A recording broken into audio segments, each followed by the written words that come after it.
Have you ever noticed how quietly it happens? You give and give, your time, your care, your attention, until one day you look in the mirror and wonder, where did I go? There's no dramatic moment, no grand explosion, just a slow fading, like a candle burning for others but never for itself. I once met a woman in her 70s who spent her whole life making sure everyone around her was fed, safe, and loved. When her children were grown and the house fell quiet, she told me, "I don't know what I like anymore. I don't know who I am without someone needing me." Maybe you know that feeling. Maybe you've lived for others so long, you've forgotten how to live for yourself. Some say this is noble, others call it self-neglect. Here's a quiet truth. Focusing on yourself doesn't mean turning away from the world. It means returning home to the one place you've long overlooked. It's not selfish, it's sacred. Because when you begin to care for your inner life, your thoughts, your breath, your peace, suddenly the noise outside loses its power. You stop rushing, you stop chasing, and the world somehow begins to meet you with a gentler rhythm. So today, let's walk together, not away from life, but deeper into it. Let's pause, let's breathe, let's remember the quiet soul within you that never stopped waiting for your return. And in this stillness, we'll begin again, together. Part 1. You are not behind, you are becoming. I once sat beside an old monk beneath a Bodhi tree in Chiang Mai. The air was thick with summer and stillness, and time, as it often does in such sacred places, seemed to move at the pace of breath. He was in his 80s, his robe faded like a leaf in late autumn, his back slightly bent, but his gaze steady as a mountain. We were sharing a bowl of warm rice, and after a long silence, he looked at me and said something I've never forgotten. People think they're late, but the river never hurries, and yet it always arrives. That line stayed with me, especially in moments when I felt like I was falling behind. Behind the world, behind expectations, behind the version of myself I thought I should have become by now. Perhaps you felt that too. Perhaps in this later season of your life, you sometimes look back and wonder, did I miss something? Or worse, is it too late to begin again? But let me share something with you, something the old monk didn't say, but that I've come to learn. You are not behind. You are still becoming. Life isn't a race with a clock in the sky. It's not a checklist of milestones we're meant to check off before 60, 70, or 80. No one hands out prizes for being on time in a life that was never meant to be standardized. And yet our culture is so obsessed with speed, with measuring, with constant comparison, and in that noise we forget that nature never rushes, yet everything blooms in season. Do you know the story of Kisa Gotami? She was a young woman in the time of the Buddha, radiant and hopeful, until tragedy struck. Her only child, her baby, passed away suddenly. Grief devoured her, and she ran from house to house carrying the lifeless child in her arms, pleading for someone to give her a medicine that could bring him back. Most turned away in pity. Some whispered about her madness. Finally, someone guided her to the Buddha. When she reached him, wild with sorrow, he listened quietly and then gently said, "Yes, I can help you, but first bring me a mustard seed from a home that has never known death." Kisa Gotami rushed from door to door again, but each house had known loss. A grandfather, a mother, a child, a husband. By the end of her search, she understood. She laid her son to rest, and from her brokenness she began again, not as the woman she was, but as the woman she was becoming. This story is not just about death, it's about timing, about becoming, about how sometimes we must first be broken open to grow in a new direction. Kisa Gotami wasn't behind in life, she was being reshaped by it, reborn through it, and you, yes, even now, are still in that process. Maybe you didn't become what you once dreamed of. Maybe certain doors closed or people walked away. Maybe life didn't unfold the way you'd hoped. And maybe now there are days when you feel invisible, irrelevant, or unsure. But the truth is, becoming doesn't end with youth. In fact, there are blossoms that only bloom in the quiet of later years. There is wisdom that can only be gathered after the storms. There is softness that only settles once we've let go of proving and striving. And there is a kind of beauty, mature, humble, enduring, that the world doesn't celebrate enough. The beauty of presence, of grace, of finally coming home to oneself. So I ask you gently, what if this season of your life is not about catching up, but about catching your breath? What if it's not about starting over, but about sinking deeper into what's always been true? The Buddha once said, "What you are is what you have been. What you will be is what you do now, not yesterday, not last year, now. You are not late, you are not less, you are here, and that, dear soul, is right on time."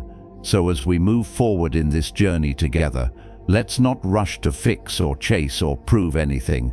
Let us instead lean into the gentle truth that every moment, including this one, is a doorway back to ourselves, because you, like the river, are still moving, still carving new paths, still arriving, and your becoming has only just begun. Part 2. Comparison is a thief of your peace. I once met a retired carpenter named Walter in a small town just outside Sedona. He was in his early 80s, the kind of man who wore wisdom on his face like soft bark on an old tree, creased but beautiful. We were sitting on a worn bench overlooking a quiet creek, sipping tea, when he said, almost offhandedly, "You know, the hardest thing about growing old isn't the pain in your knees or the silence in your house. It's watching others run ahead while you sit still and wondering if you missed the train." There was no bitterness in his voice, just honesty. And perhaps you've known that feeling too, the ache of comparison, subtle but steady, like a background hum in your spirit that never quite goes silent. You see photos of friends traveling the world, children who seem more successful than you imagined for yourself, or people your age still going strong while your energy wanes, and then that quiet voice creeps in. Should I be doing more? Am I enough? Just like this? But the truth is, comparison is a master thief, and the worst kind. It doesn't come through the front door swinging. No, it sneaks in through the windows of our attention. It tiptoes through the headlines, social media posts, holiday cards, or even idle conversations. It whispers, "Look how happy they are. Why not you?" And before you know it, peace, the soft, sacred peace of simply being, has slipped through your fingers. The Buddha once told a parable of two acrobats, a master and his apprentice. The master said, "You support me and I'll support you. That way we'll perform safely." But the apprentice replied, "No, master, I'll support myself and you support yourself. That way we'll both be safe." The Buddha, upon hearing this, praised the apprentice's wisdom, because the truth is, our balance in life doesn't depend on watching or holding others. It depends on how firmly we are grounded in ourselves. Now ask yourself, how much of your energy has been spent measuring your worth with someone else's ruler? How often have you judged your season by someone else's harvest? You see, you cannot compare the ripening of a mango with the blooming of a lotus. They were never meant to unfold the same way, and neither were you. Comparison drains more than just your time. It steals your attention from your own life. You may be so busy watching someone else's path, admiring how straight or swift it looks, that you forget your own path is already under your feet, waiting for your next step. And sometimes that step is slow, sometimes it pauses, sometimes it's unsure, but it's yours, authentically, messily, tenderly yours. A gentle question, if I may. Have you ever truly listened to the rhythm of your life without holding it up against someone else's beat? There is a kind of suffering the Buddha called dukkha, the stress or unease that arises when we resist what is, when we long for what we are not. Comparison is a form of dukkha. It takes you out of presence and pushes you into projection. Instead of sipping tea and watching the evening light shift through your window, you're wondering whether someone else's sunset looks better than yours. But life doesn't unfold in comparison, it unfolds in attention, in presence, in being so rooted in your own soil that the blossoms of others no longer intimidate you. They simply remind you that beauty takes many forms. You are not someone else's before and after. You are not behind. You are not too quiet, too slow, too ordinary. You are a soul in motion, becoming exactly what you are meant to, at a pace your spirit can carry. So the next time the voice of comparison rises, try this simple practice. Close your eyes, place your hand over your heart, and whisper softly, "I am already enough," and mean it, not because the world says so, but because you know it to be true. As Walter said, long after our tea went cold, turns out sitting still might be the most important thing I've ever done. It gave me the chance to hear myself again, and perhaps, dear one, it's time you heard yourself again too. Let's walk on now, gently into the next truth, because once we release the grip of comparison, we begin to see clearly the real question waiting beneath it. What deserves our energy, and what must we let go of to protect it? Part 3. The world will always want more, but you must know when to say enough. There's an old Zen story about a young man who traveled far to visit a revered master. He was eager, ambitious, and brimming with questions about life, success, meaning, questions that had followed him like shadows for years. When he finally sat down before the master, the old teacher said nothing. Instead, he began to pour tea into the young man's cup, slowly, carefully, but he didn't stop when the cup was full. He kept pouring until the tea spilled over, dripping onto the floor. "Stop!" the young man shouted. "Can't you see the cup is already full?" The master smiled, eyes twinkling. "Exactly," he said, "and you are like this cup, full of noise, full of wanting, full of everything but stillness. How can I give you wisdom if you have no room to hold it?" You see, the world we live in, especially in the West, has a way of filling your cup without asking. More news, more opinions, more pressure, more requests, and somehow, no matter how much you give, the world still asks for more. Can you help one more time? Can you come to this event? Can you stay on the phone just a little longer? And you kind-hearted, generous you keep pouring, until one day you realize the cup has not only spilled, it's empty, and you're the one left thirsty. Perhaps you've felt that the weariness not just of age, but of accumulated giving, a kind of sacred exhaustion that no nap or vacation can undo. And the irony is, while your body may grow older, the demands don't slow down. In fact, sometimes they multiply.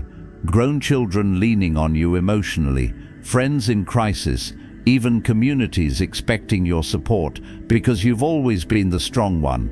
But here's something the teachings of the Buddha whisper so gently, it's easy to miss. Boundaries are not barriers, they are invitations to deeper presence. Saying no doesn't mean turning away, it means turning toward yourself, reclaiming the space needed to hear the quiet voice within. So let me ask you plainly, when was the last time you said enough? Not in anger, not in frustration, but in reverence. When was the last time you protected your morning like it was a sacred ceremony, instead of letting it be swept away by others' urgency? When did you last excuse yourself from a conversation that drained your spirit just because you could? There's a lovely term in Buddhist thought called samvega. It refers to a kind of deep, honest urgency, not the frantic urgency of fear, but the clarity that comes when we realize life is precious and finite. It's the moment when you finally say, "This moment matters, my energy matters, my time matters, I matter." Many of us grew up believing that love is proven by how much we give, how often we say yes, how selfless we can be. But what if love also means knowing when to rest? What if compassion includes yourself? There is nothing noble about burnout. There is no medal for martyrdom. The Buddha never asked us to abandon our needs. He asked us to understand them, to meet them with mindfulness, to hold them with compassion. I remember a story a woman shared with me once. Her name was Ruth, and she was in her late 70s. For decades she had cared for everyone, her husband through illness, her children through hardship, her friends through crisis. She never once paused to care for herself. After her husband passed, her children moved and her friends grew distant. She told me with tears in her voice, "I gave everything and I don't regret it. But now I don't know how to be with myself." She wasn't bitter, just empty. And that's the danger of always giving, always saying yes. You wake up one day and realize you've disappeared, not all at once, just little by little. A selfhood traded for obligation, a soul diluted in the name of being dependable. But here's the quiet, revolutionary truth. You don't need permission to rest. You don't need a reason to decline. You don't have to explain why your peace is worth protecting. It is enough to know it is. So from this moment on, what if you began to treat your time like sacred currency? What if you placed a boundary, not as a wall, but as a gentle lantern, marking the edge of what nourishes you and what depletes you? Imagine saying, "I can't do this today, but I'm sending you love. I need a moment for myself. Thank you for understanding. I am not available right now, but I will be for me, because you are allowed. You are allowed to protect your peace, to honor your needs, to say no with grace and yes to stillness. The world may not always understand, but your soul, oh, your soul will thank you." And as you begin to draw these lines, not out of coldness but clarity, you may notice something miraculous. Your energy returns. Your joy peeks out from the corners again. The day doesn't feel quite as heavy, and the voice within you grows stronger. So let us walk now, softly, into the next space of this journey. For once we've learned to say enough to the world's demands, the next question arises naturally, like a bell in a still room. Where then should our precious energy truly go? Part 4. Energy is life. Protect it like a sacred flame. There's a little temple nestled among the mountains in Bhutan, so small and humble that most tourists pass it by.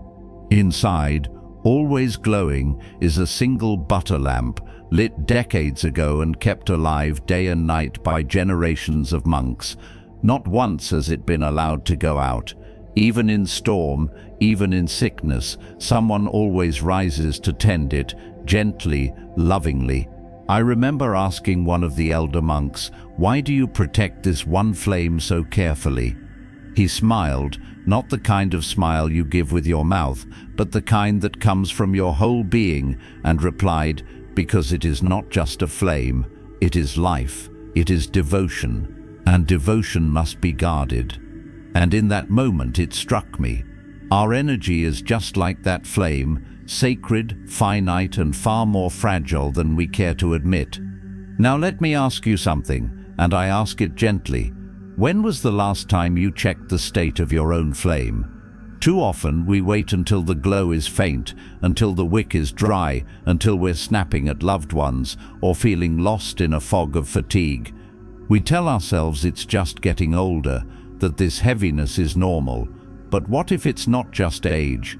What if part of what we call tiredness is really years of undetected leaking, tiny cracks in the bowl of our being, where precious energy has slowly, silently drained away? You see, energy doesn't always vanish in dramatic ways. Sometimes it slips through the smallest gaps. A conversation you don't want to have, but feel obligated to. A habit you no longer believe in, but cling to out of comfort. A memory that revisits you every night, even though the moment passed decades ago. And yes, carrying the weight of others' expectations long after they stopped carrying you. We become so used to these leaks that we call them life. But the truth is, they are not life, they are what stand between us and living. There's a term in Buddhist teachings, virya, often translated as energy or effort, but deeper than either. It's the internal fire that moves us toward right action, clarity, and spiritual awakening. Not frantic doing, not busyness, but sacred intention, steady fuel, devoted focus. Let me tell you about Harold. He was a widower in his late 70s, a man who spent his days going through the motions, church on Sundays, errands on Tuesdays, crossword puzzles on quiet afternoons. But deep down, he was weary. Not the kind of tired you fix with sleep, but the tired that comes from living too long on autopilot. He told me once, "I feel like I'm always busy, but never full." What Harold eventually realized, and what many of us overlook, is that leaking energy is not the same as living with purpose. You can be doing everything right and still feel deeply wrong, because it's not about how much you're doing, it's about whether what you're doing feeds or depletes you. And the beauty is, once you become aware of the leaks, you begin to repair them. It starts small. You stop forcing conversations that leave you feeling smaller. You gently decline invitations that don't align with your peace. You stop replaying the old stories in your head, the ones where you always come second or never quite measure up. You stop explaining yourself to people who've already made up their minds. And then, like a temple flame newly shielded from the wind, something shifts. Your light begins to steady. Your steps feel surer. You remember what it's like to have energy for yourself, not just for others. So here's a soft but radical idea. Protect your energy like a sacred flame. Before you say yes, ask, does this nourish me or drain me? Before you engage, wonder, am I giving from fullness or from fear? Before you react, pause, is this a leak or is this a light? The world won't stop asking, but you can stop overgiving. You can start choosing. You can reclaim your mornings before the world gets a say. You can protect the last hours of your day like their prayer, and in truth they are. The Buddha once said, if your compassion does not include yourself, it is incomplete, and I believe that begins not just with rest, but with recognizing where your energy is going, and gently, fiercely calling it back. So light your flame again, not with guilt, not with grand gestures, but with quiet devotion, and tend to it like the monks tend to theirs, not because you owe the world anything, but because you owe yourself everything. And as you begin to hold your energy with care, you might feel a stirring, a sense of direction returning, a clarity forming, because the more energy you keep, the more energy you have to become. And that, dear soul, leads us gently into the next chapter. For once your flame is protected, you must decide what story you want it to light. Part 5. You're not broken. You're just distracted. Many years ago, I met a retired teacher named Ellen. She was the sort of person whose voice carried a gentleness that made you want to sit beside her for hours. One afternoon, as we watched the wind move slowly through a stand of pine trees, she whispered something that has stayed with me ever since. I thought I was broken, she said, her eyes fixed on nothing in particular. But now I wonder, maybe I was just never still long enough to hear what was going on inside. And you know what? That simple line, spoken in the hush of early autumn, was a doorway into something so many of us never pause long enough to see. We are not broken, we are simply distracted. In this fast-moving world, it's easy to mistake disconnection for damage. You forget your keys, you forget your purpose, you wake up feeling lost and call it failure. You look at your day, your past, your face in the mirror, and wonder where the spark went, and somewhere deep inside a whisper says, something must be wrong with me. But what if it's not that you're broken? What if it's just that you've been pulled in so many directions for so long that you've forgotten what it feels like to stand still in your own truth? There's a parable in Buddhism about a man who loses his precious jewel, He believes someone must have stolen it. He blames his neighbors, accuses his family, scours the village. Only after days of frantic searching, he discovers the jewel had been sewn into the lining of his own robe all along. That story might sound almost comical, but it carries a profound message. What you seek has not been stolen, it has only been buried beneath years of distraction, self-doubt, obligations, guilt, expectations and noise, so much noise. You see, this world has taught us to stay busy. It rewards output, not presence. It celebrates achievement, not alignment. And slowly we begin to drift, not just from our peace, but from ourselves. But here's where the Buddhist path offers a gentle way back: mindfulness. The practice of simply coming home to this moment over and over again, not to judge it, not to fix it, just to be with it. And that's something anyone at any age can begin. Yes, even now, especially now. Try this. Sit quietly with no agenda. Let your hands rest. Let your breath soften. Don't force it to be deep. Don't try to meditate in any perfect way. Just be here. Listen to the room. Feel the chair beneath you. Feel your feet on the floor. Sense your aliveness. That is you, fully intact, fully present. And when the thoughts come, and they will, about what you haven't done, what you should have said, what you fear about tomorrow, don't fight them, just notice them. Let them pass like clouds in an open sky, because in this stillness, clarity returns. You begin to realize it's not that your life lacks meaning, it's that the meaning has been drowned out by the noise. You're not confused, you're overstimulated. You're not lazy, you're emotionally threadbare. You don't need a better version of yourself. You just need to meet the one who's already here, waiting quietly beneath the distractions. I once heard a Buddhist nun describe the mind as a snow globe.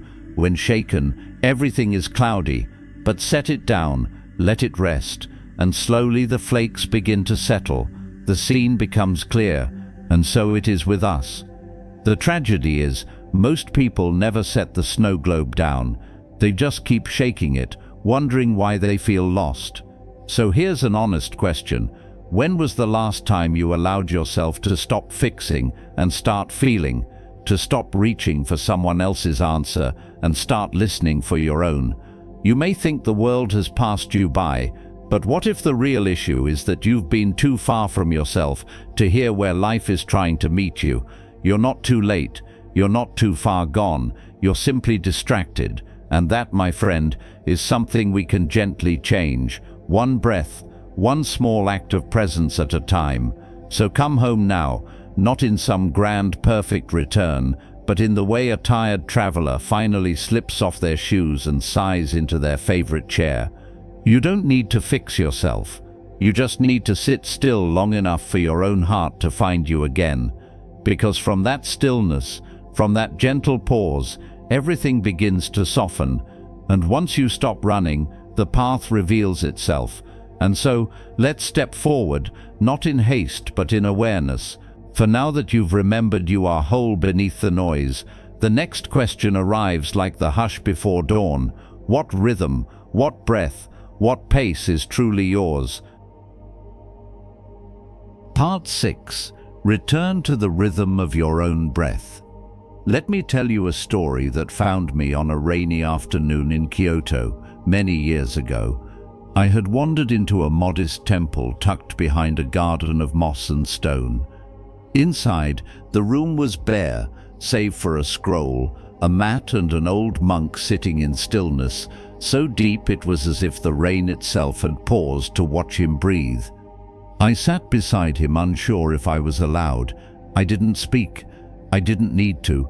After some time, he opened his eyes, smiled faintly, and said just one thing: "Everything you're chasing already exists in your breath."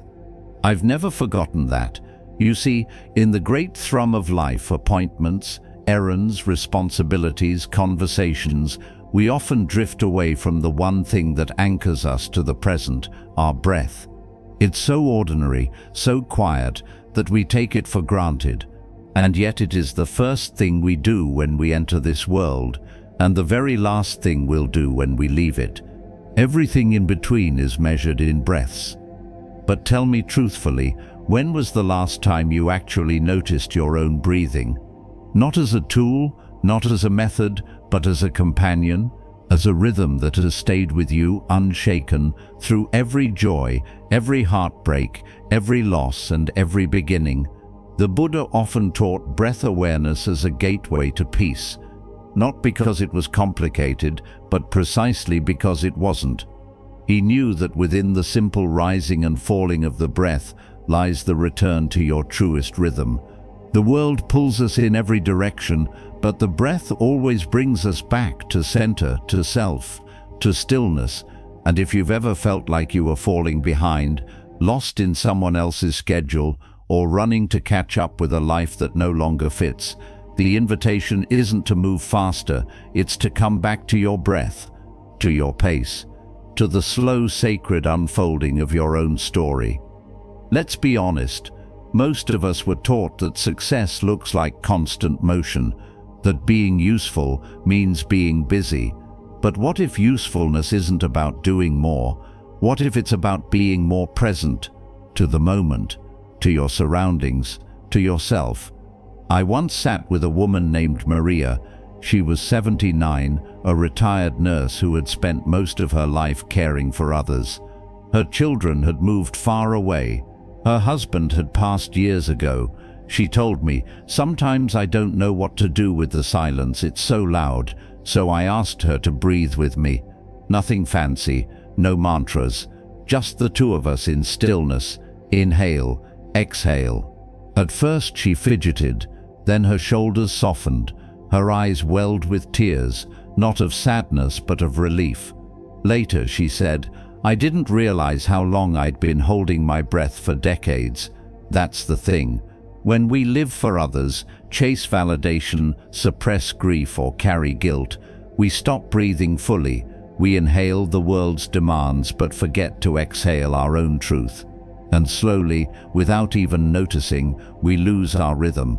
Not the rhythm of our heartbeat, but the deeper rhythm of our being. But here's the gift. Your rhythm is not gone. It's simply waiting, like a song paused mid-note, like a tide ready to return. Try this right now, even as you listen. Take one breath, just one. Not to change anything, not to get anywhere, simply to feel yourself arrive. In this room, in this skin, in this life. No judgment, no effort, just presence. And when you do this, something remarkable begins to happen. You no longer feel like life is slipping away. You stop feeling like you must chase some distant version of yourself. The present becomes enough. You become enough. And the breath, in its quiet generosity, becomes your most faithful teacher. The poet Rumi once wrote, "There is a voice that doesn't use words. Listen, I believe that voice speaks loudest in the stillness of our own breath." So let this be your prayer, your meditation, your act of rebellion in a world that worships speed. Breathe, slowly, fully, with presence, and as you return to your own rhythm, you may find that the world, no longer spinning too fast, begins to meet you with more grace. The moments stretch, the noise fades, life somehow becomes more vivid, because when you breathe with intention, you remember that you are not a machine, you are not a checklist, you are a living, sacred rhythm, and no one gets to dictate your tempo but you. So now let us walk with that breath as our guide into the next part of this journey. For once we reclaim our rhythm, a new strength quietly stirs, not one that shouts or proves or performs, but a deep, grounded power built in silence, and that, dear soul, is where your true strength begins to rise. Part 7. Real strength is built in silence. Not long ago, I visited a monastery deep in the redwood forests of Northern California. The air there is thick with the scent of pine and old earth, and the trees stand like ancient sentinels, whispering secrets to those who walk slowly enough to hear. I arrived just before evening and was welcomed not with words, but with a gesture, a monk pressing his palms together and bowing softly. No need for introductions, no need for noise, just presence. That night in the stillness of the meditation hall, I sat beside an elderly monk named Thien. He had been practicing silence for decades, not as an escape from the world, but as a devotion to it. I asked him in a rare moment of speaking, why silence? He paused, the candlelight flickering across his weathered face, and said, because in silence I remember who I am, and I remember that I don't need to prove it. That was a moment of clarity, one that echoed deeply. Because so many of us, especially as we grow older, carry this quiet ache, the sense that we must still prove ourselves to our families, to the world, to our younger selves. We look at the past and wonder if we've done enough, been enough, become enough. But here's a truth that the great teachers and the trees alike whisper to those who listen closely. Strength isn't built through noise, it's built through stillness.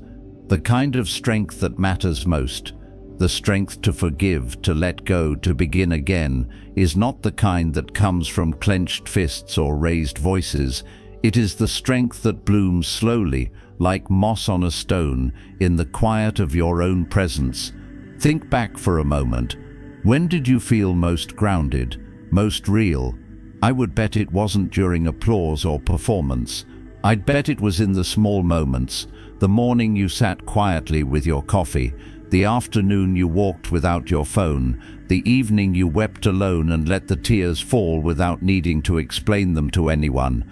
Those are the moments where real strength is born. The Buddha spoke often of samadhi, a deep, calm concentration, not a forced discipline, but a collectedness of spirit, a mind not scattered like leaves in the wind, but gathered like the steady flame of an oil lamp. And how do we reach this? Through silence, through presence, through the humble act of simply staying with what is. But here's the thing, silence is not always easy, especially not in a culture that treats quiet like weakness and stillness like laziness. We are conditioned to fill the gaps, to talk over pauses, to move faster when we feel uncertain, and yet it is only in those very pauses, those brave, empty spaces, that we discover who we are without the noise. There's a Zen saying, only when the waters are still do we see clearly to the bottom. And oh, how many of us have lived with stirred-up waters for years, decades even, never realizing that the clarity we crave has always been waiting beneath the surface. I remember a man named Joseph I met during a retreat. He had spent most of his life in the Navy, then worked another 20 years in construction. Hard man, practical, not the kind you'd expect to see sitting cross-legged in a circle of silence. But one day, after an hour of quiet, he looked up with tears in his eyes and said, I thought I was strong because I didn't cry, but it took more strength to sit in this silence than I ever used lifting bricks. That's it, isn't it? Real strength isn't about how much you can carry, it's about how honest you can be with what you've been carrying, and how gently you can begin to put it down. So here's an invitation. Begin to practice small silences. Turn off the TV while you eat. Sit with your tea in the morning and just drink it. No headlines, no to-do lists, just the warmth, the breath, the moment. And when your mind rushes in with noise, as it will, just smile and return. Not harshly, not with force, but the way you might guide a child back to their path, lovingly, patiently, again and again, because each time you do, something inside you grows quieter and stronger. You see, the world often tells us that power is loud, that you must take up space, speak quickly, stay visible. But in truth, the most grounded people I've ever known, the ones who change the energy of a room just by entering, are not the loudest. They are the most whole, and wholeness is forged, not in what you show the world, but in what you come to accept quietly within yourself. So the next time you feel overwhelmed, uncertain, unworthy, don't run, don't distract. Sit, breathe, let silence wrap around you like an old friend. Let it show you not what you should become, but what you've always been, because your strength does not need to be proven, it needs to be remembered. And now, with that remembrance quietly rooted, we turn to one more truth. For when you've returned to your silence and steadied your soul, you may find that peace is no longer something to be earned, it is already under your feet. Let us now step into the next space, where peace is no longer the reward, but the path itself. Part 8. Presence is the path, not the prize. There's a story told in a quiet village in Sri Lanka about a wandering monk who spent decades searching for the meaning of life. He traveled across mountains and rivers, through cities and forests, seeking answers from sages and scholars, kings and beggars alike. His robe wore thin, his feet cracked, but still he pressed on, chasing what he believed must exist somewhere beyond. One day, weary and weathered, he collapsed beneath a tamarind tree and fell into a dreamless sleep. When he awoke, a small child sat beside him smiling. The monk asked, as he always did, "Can you tell me the secret of peace?" The child laughed, not out of cruelty, but out of innocence, and said, "You passed it 1,000 times, teacher, but you were walking too fast to see it." And that, dear soul, is the quiet truth of this final step. Peace has never been a reward waiting at the end of your journey. It has always been the path beneath your feet. We've been conditioned, all of us, to treat presence like a luxury, something we earn after we've finished all the tasks, solved all the problems, answered every call, fulfilled every role. But presence is not the dessert at the end of your day. It is the meal, the nourishment, the one thing you actually need to keep going. Presence is the smell of your morning coffee before the phone starts ringing. It's the way your dog sighs when they curl up beside you. It's the sunlight that dances on your kitchen counter, even as your thoughts drift to worries that don't belong to this hour. It is in essence the soft unfolding of now, and yet it is also the first thing we trade away. We give it to the news, to guilt, to the mind that insists we must do more, be more, have more.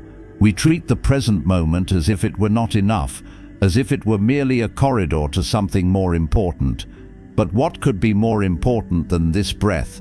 The Buddha taught, do not dwell in the past, do not dream of the future, concentrate the mind on the present moment. Not because the past doesn't matter, or that the future should be ignored, but because this moment is the only space where life is truly lived. Everything else is memory or imagination.